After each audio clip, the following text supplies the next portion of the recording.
Welcome, investigator. Evil is on the rise. Crime is escalating.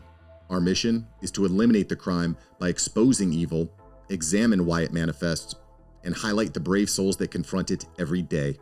Join us as we work together to bring justice to every victim. Welcome to All Things Crime. Here's your host, Jared Bradley.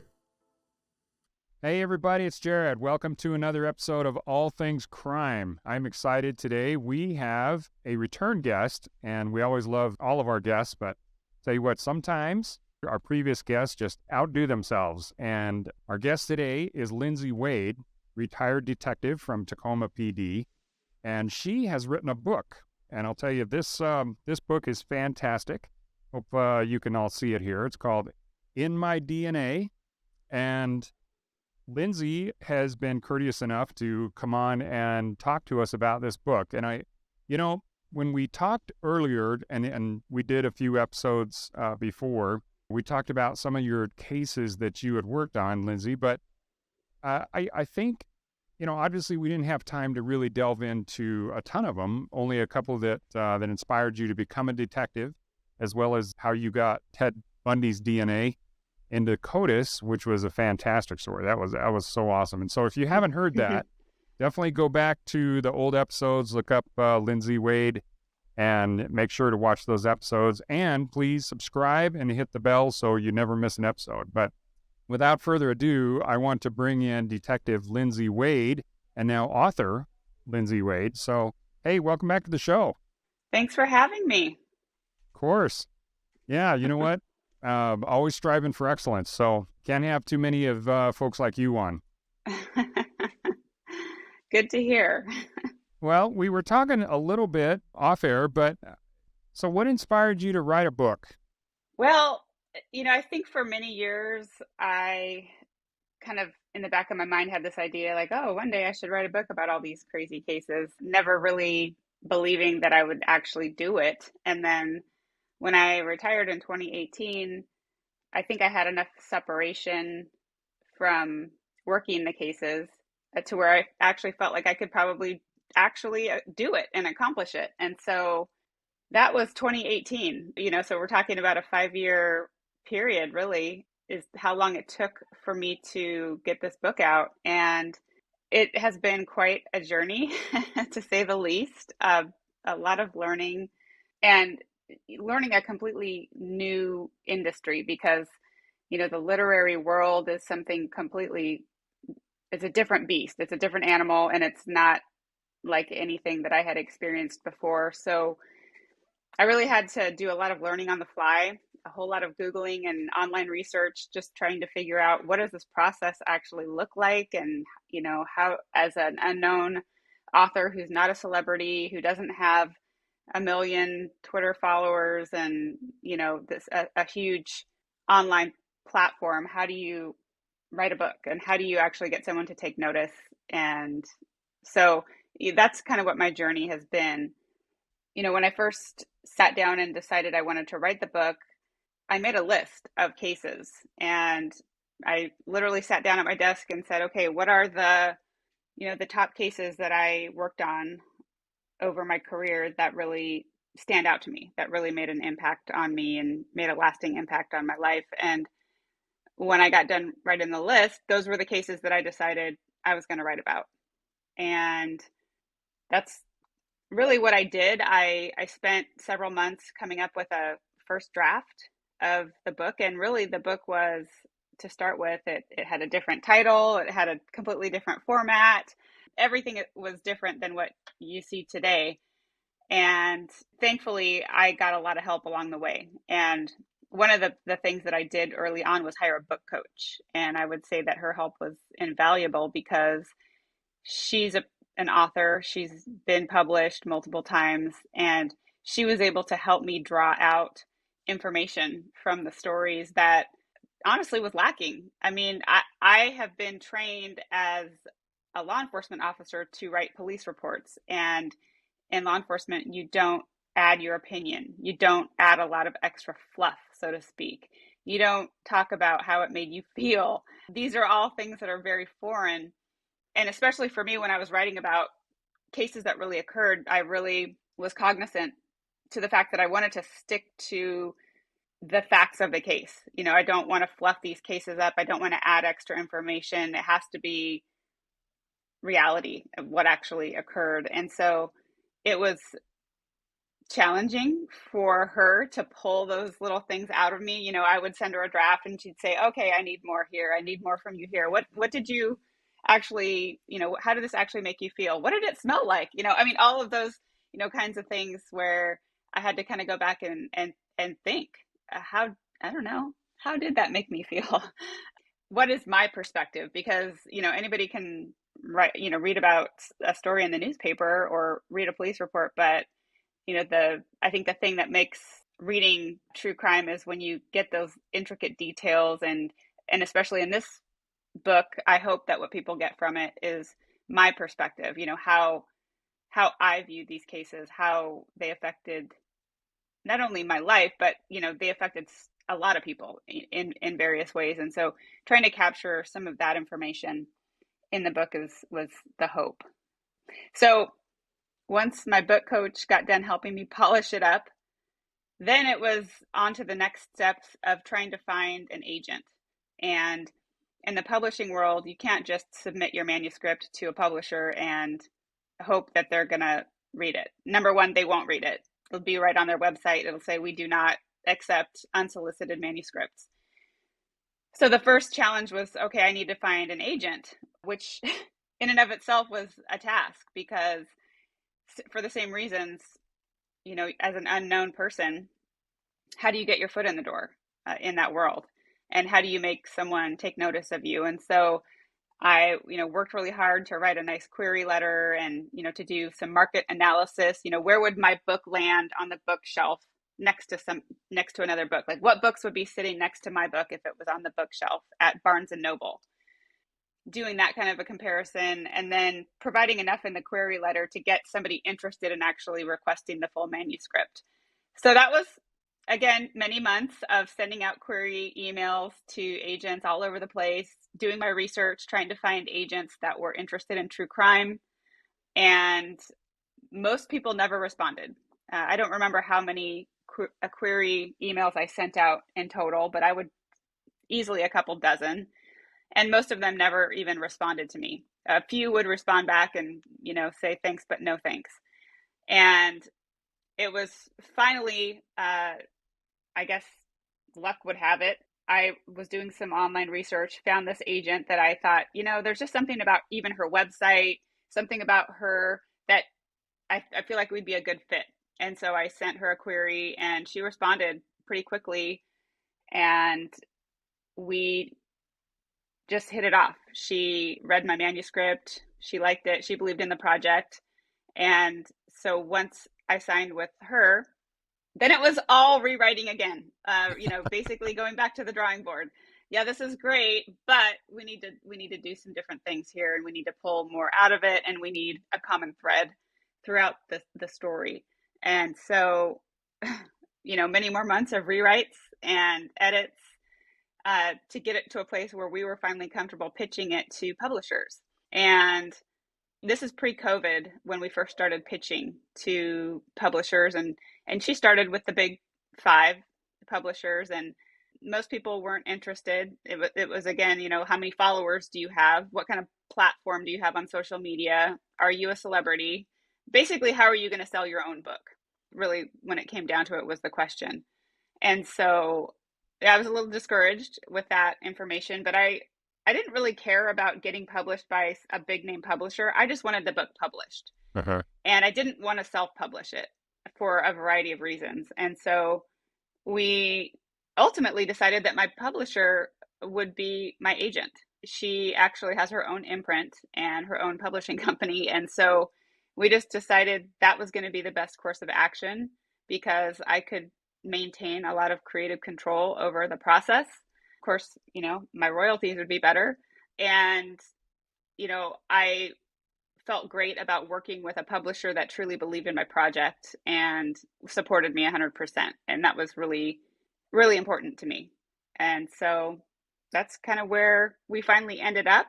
And we decided on a launch date after, everything was completed, and and it's coming up now. Today's the 8th of May, and the launch date is on the 30th of this month. So Yeah. very long process, but I'm excited to finally almost be at the finish line.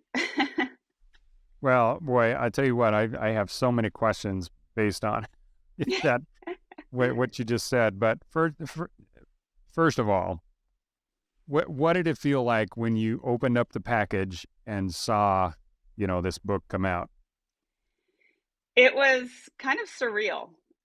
After all these years, having this kind of dream in my head and talking about it and thinking about it and writing about it and working on it, to actually have a tangible book in my hand, it was, an amazing feeling. It was kind of like, wow, I can't believe this is actually happening. Yeah. Well, I have to tell you, I kind of felt that same way, based on how many times I had to poke you to actually get my copy of it. I mean, Cheryl Yeah. McCollum had her copy like a month before I got mine. What's up with that? I I thought we were know. friends. No, Cheryl's fantastic, and especially when I heard the episode with you on her show. She's the name of it just went right Zone out. 7. Yes, which is a great podcast. If any of you out there are looking for another good podcast, Cheryl McCollum's podcast is amazing. I mean, much different flavor than ours, but Mm-hmm. I really wish Cheryl would let her personality come out a little more, because the times that she's been on my show, I mean, it's been difficult for me to even keep things. I mean, she is such a fun, just amazing woman. Yeah. And then, but I'll tell you what, and I have to tell you this, Lindsey, you're kind of the same way. And Cloyd Steiger, all of you guys that I know that are law enforcement or retired law enforcement, you guys are just a lot of, especially Cloyd. Holy crap! I mean, that guy can joke with the best of them. Mm-hmm. But the minute I ask him a serious, detective type questions, I mean, it just, Yeah. the switch is flipped, and man, it's like, and I know all of you guys kind of have to do that, because you can be in the middle of a birthday party and then you get a call, and next thing you know, you're at a homicide. And Right. so there's a lot of different things that you have to compartmentalize it and flip and switch, and I imagine that probably helped you with writing this book, because like you said, it's a new industry, but at the same time, I would think with your training of being able to adapt to a new circumstance at the spur of a moment, do you feel that helped you? I don't know if I would say it was my law enforcement training or just my personality in general. I'm a very detail oriented person, but I'm also a very goal oriented person. So if I decide I want to do something, it's like nothing's going to get in my way. That's kind of my mentality. And so, with the book, it was like, yeah, nobody's returning my query letters, and no one's interested, and oh, none of these publishers are interested, but I don't really care. I mean, I am going to get it published at some point. It's just a matter of when. And so, and that's Well, but that, kind Lindsey, that exact same mentality has to go the way, I mean, every detective has to have that mentality, because yeah. guys, I don't know how you would describe solving a case, but to me, it's like you're trying to solve a 1,000-piece puzzle, and you don't know what the picture looks like, and everything. You're just looking at the back of the puzzle pieces. Right. It's like you have no idea what you're looking at, and yet you have to apply that dogged determination in order to actually get it all put together and create the scene, so that Yeah. you can put that picture together to give the victim justice. Right. Yeah, it's very similar. So I think that those personality traits, served many purposes for me throughout my life, my career for sure, but writing this book as well. Once I kind of put my mind to it, it was like, I'm going to do it. And I don't really care if how long it takes. I don't really care how many people reject me, or how many, people say that, not worthwhile, or you should just self-publish because you're wasting your time. That doesn't really faze me.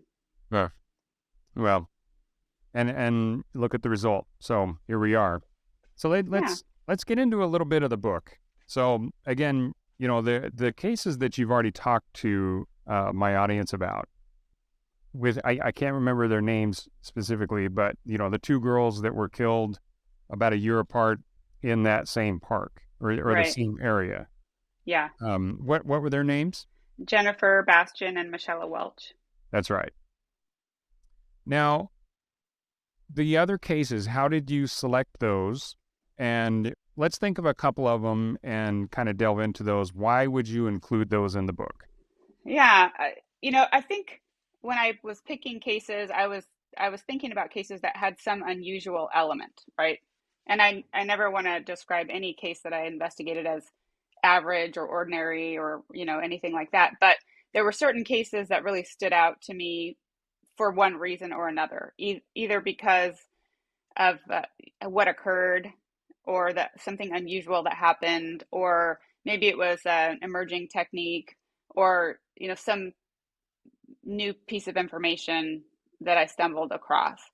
So those were some of the things that I took into account when I was making my list.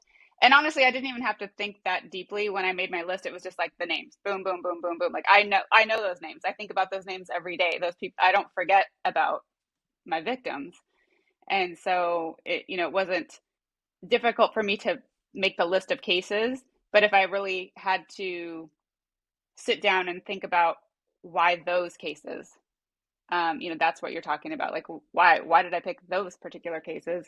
I know in my head, but when I really dissect, what the reasons were that those cases, stuck with me or stood out to me, a lot of times it was for those reasons that I just described. So Jennifer's case, the Jennifer Bastian case, and to some extent, Michelle Welch, they were kind of the common thread throughout this book. So, you hear about them at the beginning, you hear little bits and pieces about them throughout the book as I'm talking about other cases that I was investigating during different times of my career. And then you hear about them again at the end. And, I think that was a key piece that my agent was really adamant about, is like, we need to tie this whole book together. We don't want just a collection of cases. We want, we need a string that runs through this whole thing, even though we are talking about a variety of different cases, what's going to link them all together. And so that was those two cases. And, for me, those were cases that had happened when I was a little girl. So the book starts all the way back in my childhood and up until present day. Yeah, well, I specifically remember, especially with Cheryl, where you were talking about that's kind of what inspired you to become a detective. And certainly one of the things, yeah. I mean, and it's interesting because if anybody asked me, I would always say, if someone would ask me, why did I become a detective? I would always say, oh, it was Ted Bundy. I was reading about Ted Bundy. And actually, my next door neighbor, she just finished reading my book, and she had something interesting to say, which I hadn't ever really thought about. But there were things that I talk about in the book that happened that were very critical things that occurred, or things that really stuck with me, or I would call them like seminal moments that occurred in three different stages of my life, as in three different developmental stages. So, childhood, pre-adolescence, and then adolescence. And, how does that play into making that kind of an impact? I had never even thought about that. It didn't even occur to me. But, maybe that's something that was a driving force for me that I could never even articulate or didn't really understand, if that makes sense. wow. Well, let's get the psychology couch out, and we can discuss the intimate relationships at different stages of Lindsey Wade's life here. Yeah. Exactly. No, that's awesome. Well, and I know, again, in the previous conversations that we've had, where you were talking about those two little girls that were killed in the parks. And how old were you when that happened? I was 10 and 11. Okay, so you were about the same age as those girls. And yeah, I'm sure you had ridden your bike through those parks and through or similar places. Yeah. And, back when we were kids, it's like, I mean, that kind of stuff just never, it, at least you didn't hear about it. Hmm. And especially like on a regular basis. And so when you're growing up in a small community, really, and not necessarily a small community, but and a community that's intimate enough where most people know each other, you definitely know all your neighbors. There's not so many people piled on top of each other that it's just impossible to really, yeah, not get to know a lot of people. You see the same people Hmm. over and over, and you compare that to today, and even neighborhoods that used to be fairly spread out and I don't want to say sparse, but at the same time, now it's like my community. Well, for example, my community here in Utah, it's like I mean they can't build the houses fast enough. It's just exploding, Hmm. and I'm sure Tacoma's the same way and has been for years, and so everything changes, and I understand that, but at the same time, as communities and things change, the general feeling of that community changes as well. And Right. so when you're thinking about how something dramatic like that can happen back when you were a kid and the impact, it's got such a major impact on your entire life, it makes sense that that thread would go through all the cases that you ever worked. Hmm. I mean, I think that's brilliant. So, kudos to your writing and your publisher. Um, Yeah. I mean, they sound like pretty smart people. So, Yeah. Well, and it's just those were cases that were always in the back of my mind.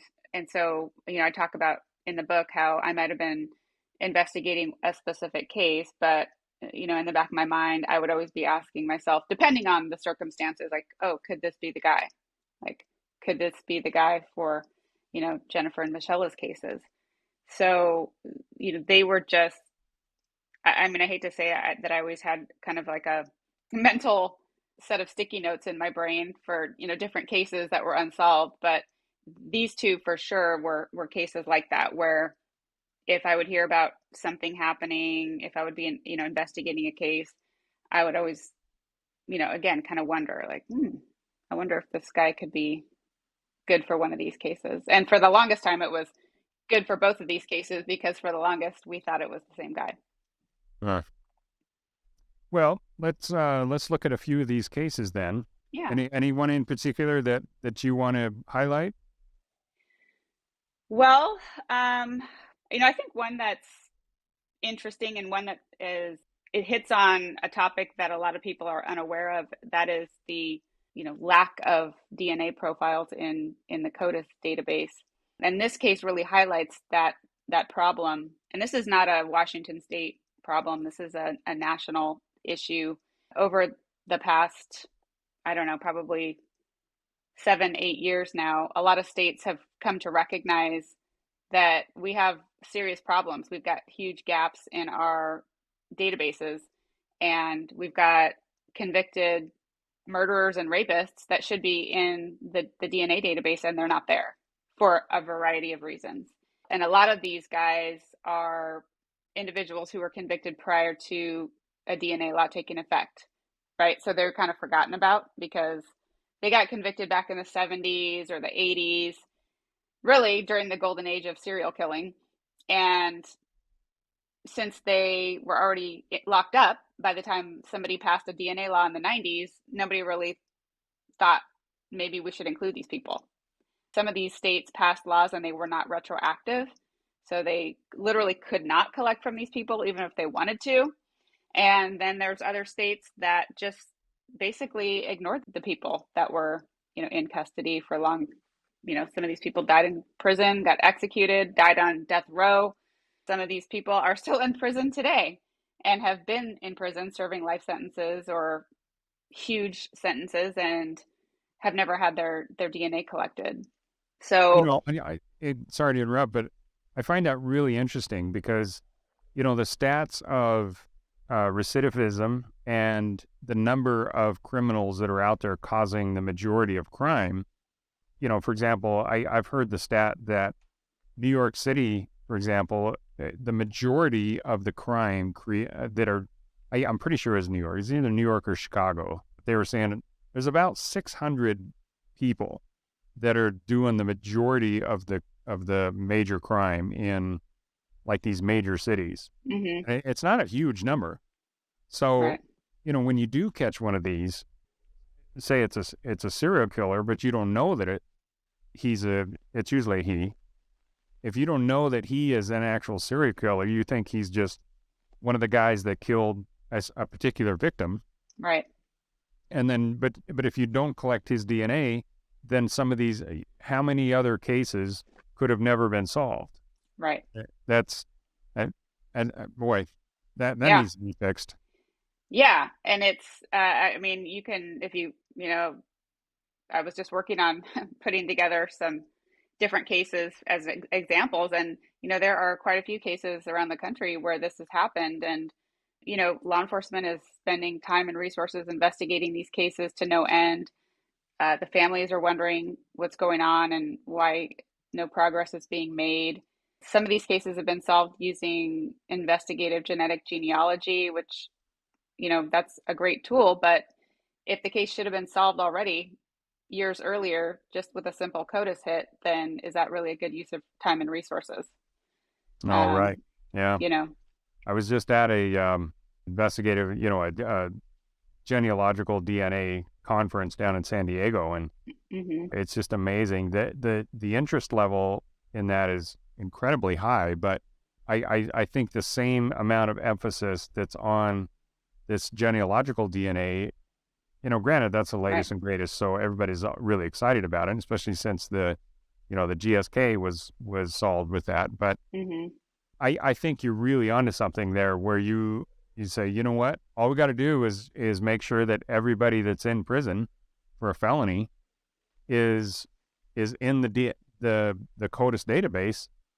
And how many, it's hard to speculate, but who knows how many of those, say the last I've heard is like there's like 250,000 homicide cold cases. Right. 230 to 250,000. Right. How many of those do you think possibly could be solved? Yeah. And the reality is most law enforcement agencies don't have the resources, certainly don't have the money to utilize investigative genetic genealogy. And, CODIS is free. CODIS is run by your state crime lab. So, we have the system in place. We just need to use it. Yeah. And one of the big gaps in modern day gaps where people are being missed are people who get credit for time served and they never go to prison. So maybe they take a plea agreement and they bump their crime down, or maybe they already did time in jail while they were awaiting, either trial or a plea date. And so they get credit for that time they already served and they get released, and they never go anywhere to have their DNA taken.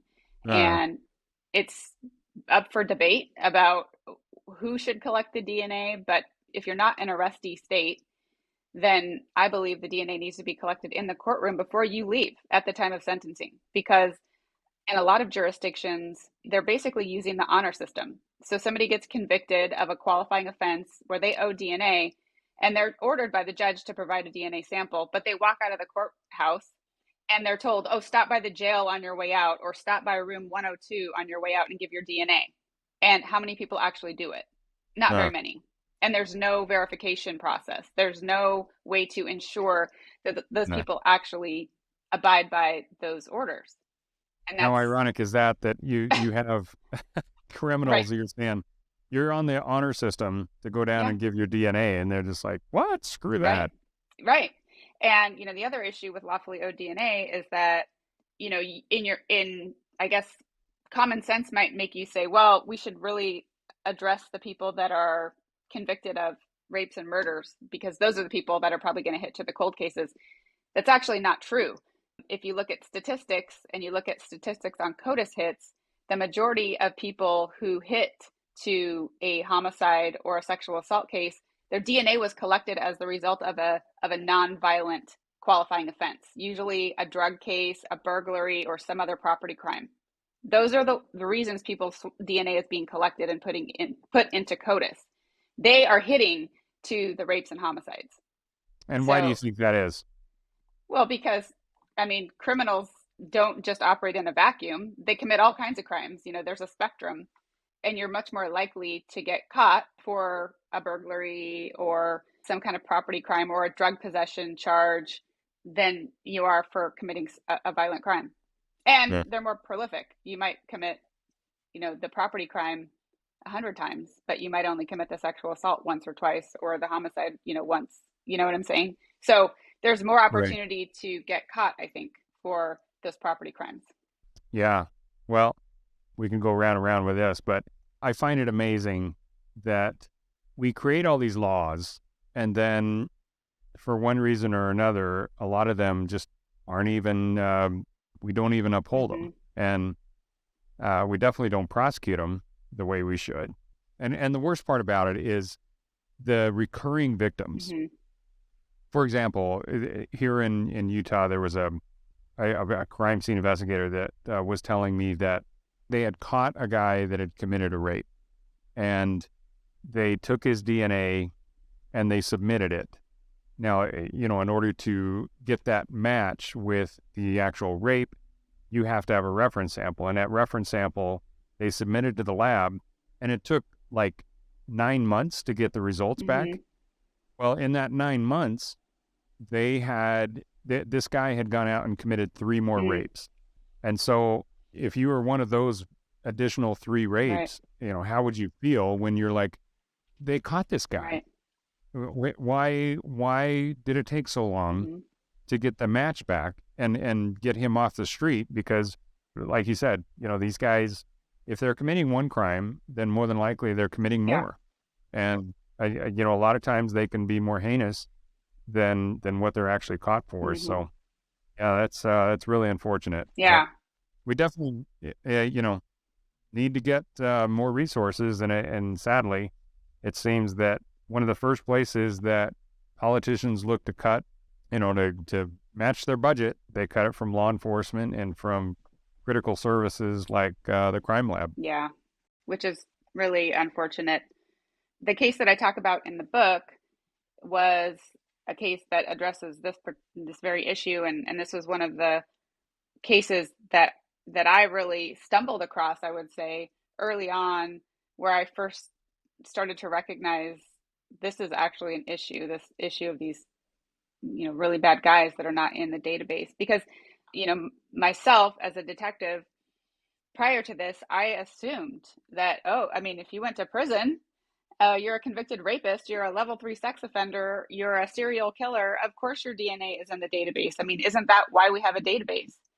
And then, I quickly learned that's not always the case. And so this was a situation where I was actually investigating a cold case back in 2011, and I was speaking to someone at our state Department of Corrections about this particular case I was working on, and we were discussing our sexually violent predator island. So we have an island in Washington State where there is a place called the Special Commitment Center, and it houses, I don't know how many out there currently, but I think since it opened, they've had over 400 people be committed there, and they are called sexually violent predators, and these are individuals that have committed usually multiple sex crimes.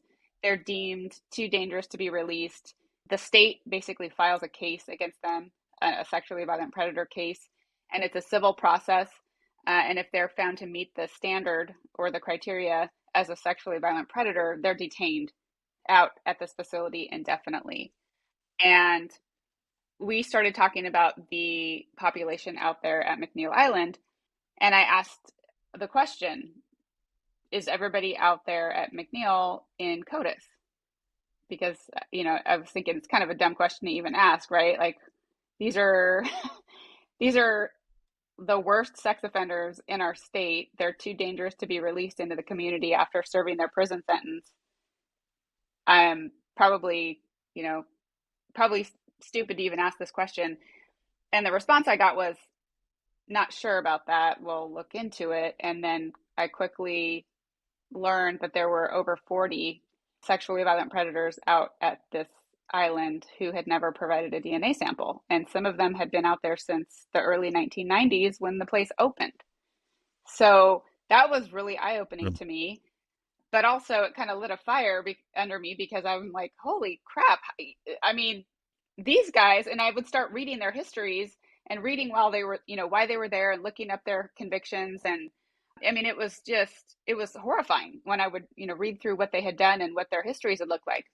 And so I'm thinking, well, we have to be sitting on a gold mine out here because these guys are probably responsible for some cold cases. And so when I reached out there initially, I was told that their policy was to collect DNA upon release. So if these people were ever released, they would collect their DNA on the way out, which was ridiculous because, number one, some of them will never get out. Okay, some of them will live; they'll die out there. And I actually identified several that had, I think there were 9 that I identified that died out there. But also, I mean, what about cold cases? Why should somebody have to wait for another 10, 20, 30 years in order to find out if a case could be resolved? Why should the taxpayers be paying for a detective like myself to spin her wheels for years and years and years working on a case that could have been solved already? So, that's crazy. Basically, yeah, they kind of told me to pound sand initially. I mean, they didn't want to hear it when I called out there at first. So then I got the Attorney General's office involved, got the head of the sexually violent predator unit at the Attorney General's office to contact them and explain to them the importance of collecting DNA now, not when they get released.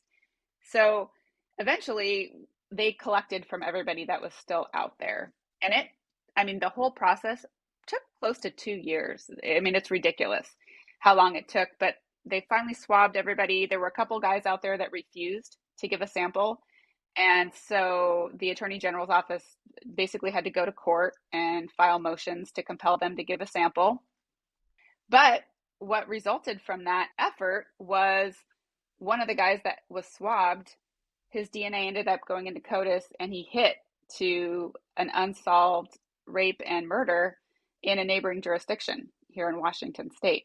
And that was a crime that occurred in 1980, and it was still unsolved. The detective who had been working the case for the past 12 years had never heard this guy's name before. He never came up in the case. He wasn't in the case file.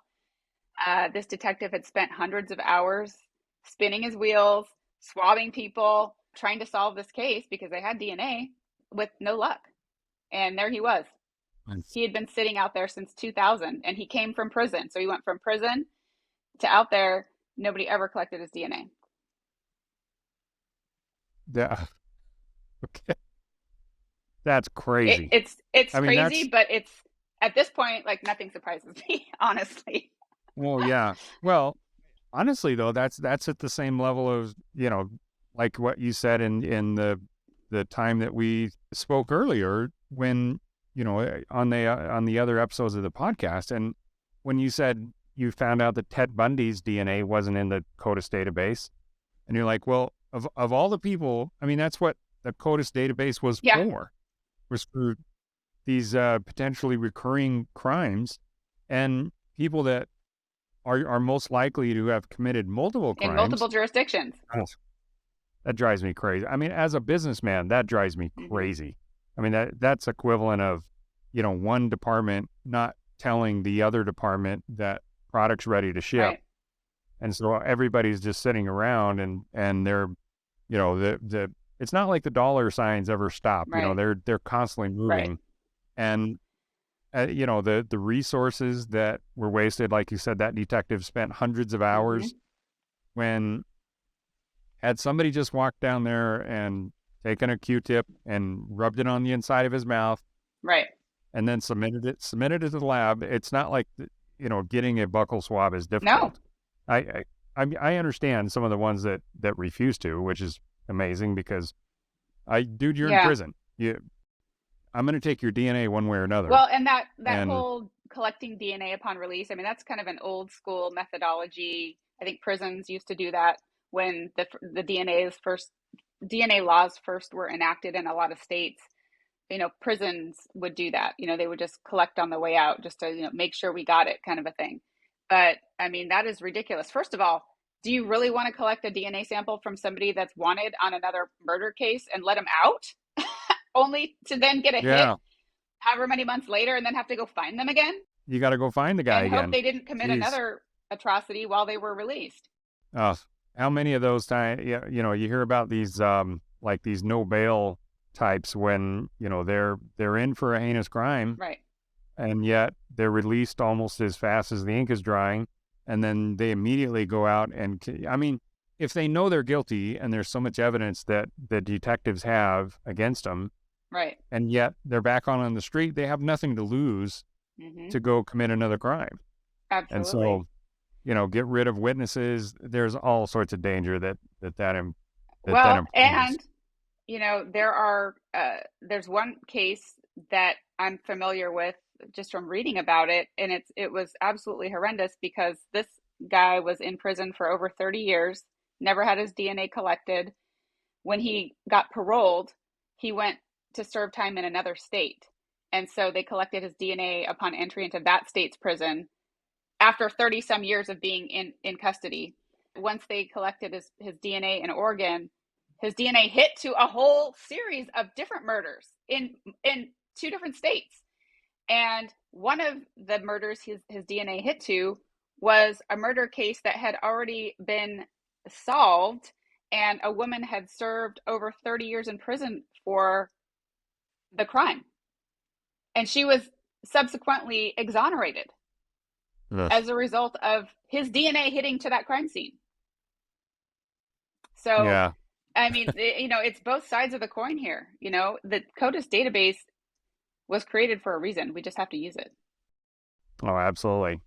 Well, especially when it comes to DNA, obviously the MVAC system is on the front end of collecting from the evidence. Mm-hmm. But even if you get DNA from the evidence, you have to have something to compare it to. Exactly. And again, if you look back at how many people are actually committing the majority of these major crimes, it's not, there's 330 million people in the United States. Mm-hmm. It's such a small, maybe 10, 20,000 people that are creating the majority of the crime in the country. Yeah. And so when you actually catch them, take advantage of that. Who knows how many cases you can solve. Right. And I understand that there's probably not a lot of Ted Bundys out there, but there are people that commit a significant amount of crime. Yep. And it's interesting when you talk to people that have never actually had a crime committed against them, they think, it's just a burglary. It's like, well, or, a carjacking or something like that. Well, until you've actually had that experience where you've been violated in that way, mm-hmm. Somebody breaks into your car and steals something, or worst case, you're just driving down the road and then you stop at a stop sign and somebody, opens your door and pulls you out. Mm-hmm. Yeah, that, in some people's book, that's not a major crime, but I guarantee the people that experience that, that's a traumatic event. Right. And absolutely. Yeah. And why? Because if that person is a recurring offender, then they shouldn't be on the street. Yeah. And, I am a huge advocate of giving detectives like you the tools that you need to solve these cases. So, yeah, absolutely. A little insight on the overall law enforcement industry there. So, yeah. Well, hey, I got you for a few more minutes. Yeah. I'm just going to pick one of these. Okay. And I know that every single one of these cases are just so interesting, but, you got Night Patrol, you got David 435, Stabbed in the Back, Your Worst Nightmare, True Evil, 4th of July. These are all separate cases, right? Yes. Yeah. Sex Offender Island, we just talked about that. Mud Pit. What's that one about? Mm. Yes, so that was a case that I uh, was called in to assist on. So it occurred in a neighboring jurisdiction, actually. I think it was 2014. And at the time, I was part of our child abduction response team. So I helped coordinate that for our agency. And I happened to be driving into work that morning, and I think it was August 4th. And I hear on the radio this report about a little girl who was reported missing. And as I'm listening to the details on the radio, I'm thinking, this does not sound right. And this does not sound good. This doesn't sound like it's going to have a good ending. And so I called up one of the FBI agents that I normally worked with in Tacoma and asked him if he was aware of the case. And he had not heard about it yet. The agency had not reached out to the FBI office yet to ask for assistance.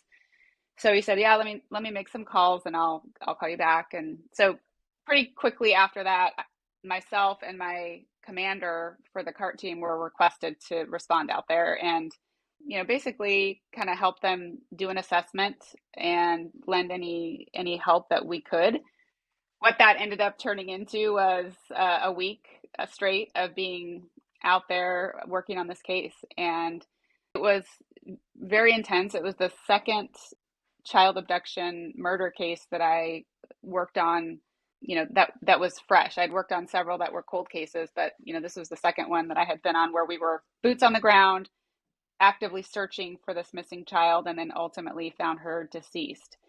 And so it was different for me because number one, it wasn't my case. I was able to be there more kind of from a consulting perspective, and also from a CART perspective. So basically just, helping to offer resources and helping to provide some organizational structure to the agency on this massive investigation. Because with any child abduction case or, any kind of high profile missing child case, they are bananas. There are always hundreds of people involved in the investigation, which is great, but trying to wrangle 500 people and making sure that everybody's doing what they're supposed to be doing and that things aren't being overlooked, that people aren't duplicating efforts, that organizationally, information is flowing correctly to the right people. I mean, it is quite an undertaking. So I had the luxury, I would say, in that case of being more of a third party. So it was not me as the lead detective with that elephant on my back, so to speak. But, it was still just an intense week, being, out at the command post every day, trying to make progress, everyone that was involved frantically searching for this girl. And it was pretty amazing just to see the cooperation and the collaboration between all these different law enforcement agencies. The primary agency had called in the FBI. We had detectives from my agency, from, a lot of detectives just self-deployed and just showed up out there to assist. Other agencies called in and said, "Hey, we've got extra bodies. Where can you use us?" Hundreds of search and rescue volunteers, Red Cross, there, out there feeding people. So it was pretty spectacular. But, at the end of the day, once she was recovered, then it was kind of like, okay, well, now this is a homicide investigation. And now we have to shift gears and ratchet things down because now we're not frantically searching for this missing child, but we still have to find out who killed her. So it was a very interesting case for a bunch of different reasons.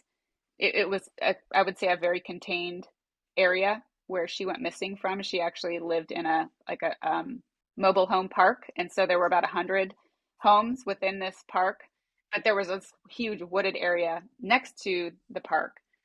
So we had early on, very quickly, the crime lab produced DNA for us from evidence at the crime scene. And so we had this DNA, but it didn't match anybody in the database. So it's like, okay, well, what do we do with this now? This is pre-investigative genetic genealogy. This is like, well, I mean, we need a lead with, I don't know how many male suspects there were living in the trailer park, but let's just say 50.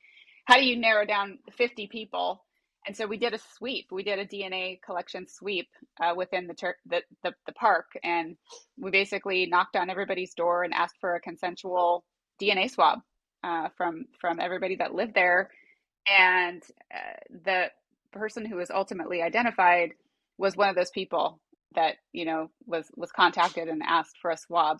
I don't want to go into too many details because I don't, want people to know exactly how it happened if you want to read the book. But it was interesting to say the least. And it was very unexpected. The person that ultimately was identified as being the killer it was pretty shocking to everybody. Not what we expected.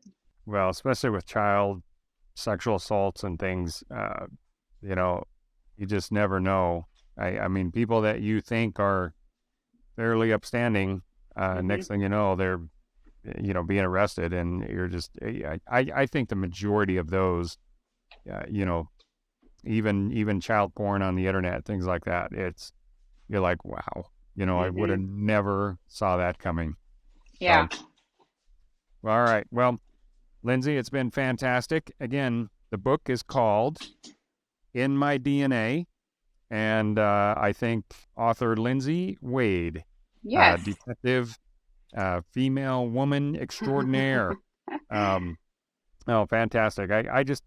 When I first saw that title, In My DNA, I immediately referred back to that story you had told me about how, you had worked with getting Ted Bundy's DNA into the database, again, because of those original, girls that were murdered in Tacoma, and thought maybe that was a Ted Bundy case, but and how you solved those. But those cases are in there too. So everybody needs to get this book and read it. I think it'll be a fantastic read, front to cover. It'll be one of those that you just can't put down. So yeah. How can people get your book? Well, it's available for pre-order right now on Amazon or Barnes & Noble. It's going to be available in an ebook, hardcover, paperback, and audiobook. So you can also get it through Audible or whatever platform that you use for audiobooks. So you can pre-order any of those versions now, and then it will be available on the 30th of this month. Fantastic. Okay. Well, good luck with that. And we will definitely be getting this out, and hopefully all of our listeners and the people that see you on YouTube will order the book. So fantastic. Thanks again. Yeah, it's been an honor. Thank you. Okay, we'll talk to you later. Okay. Thanks for joining us. Your attention today brings us one step closer to exposing and eliminating the evil that brings crime to our communities. Hit subscribe and share this episode. Together, we will bring justice to every victim.